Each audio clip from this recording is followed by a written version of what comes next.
If God had not told one of his servants to be a barber, my sister, she worked for Firehouse, and it's a barbershop at the end. So I used to love, like, you know, the barber, his wife made cake. They all make cake. And I fell in love with the cake. So every day I'm like running to the barbershop, get some cakes. I'm like, real quick, like. And the man, he just goes, "You coming to my church?"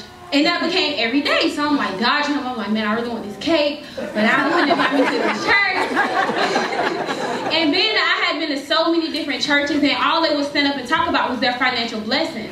I never needed nothing financial. All I wanted was love. So nobody ever spoke about it in the churches that I attended. So I didn't feel like I needed to be there.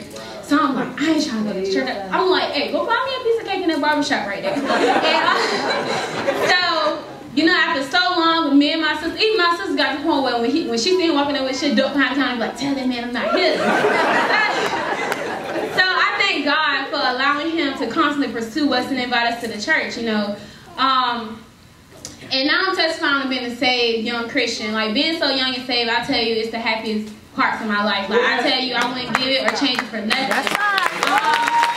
And I tell everybody, like, people, when I was in darkness, I was untouchable. I felt like nobody could touch me. I go turn up. And I said the Christians was weak.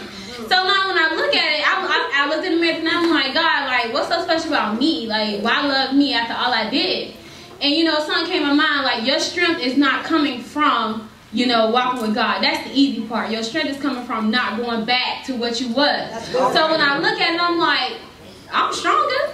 I'm the stronger right now, you know, walking in light and not dim no more. And I just thank God for my church, my pastor, and my barber.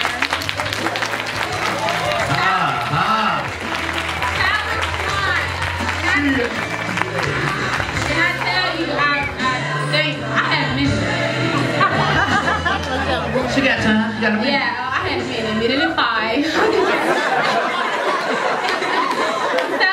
you know, like I said, I thank God for my barber, because he was my barber. I would have never came to word the truth. And I tell you, I done got talked to by so many pastors. It became, I wanted to sit in church just to talk to everybody after church, like, come on, hurry up.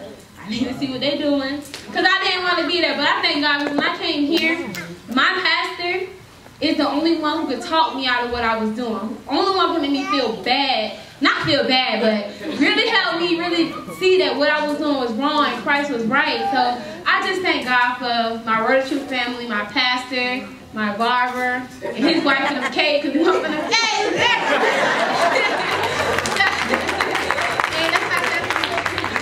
All right.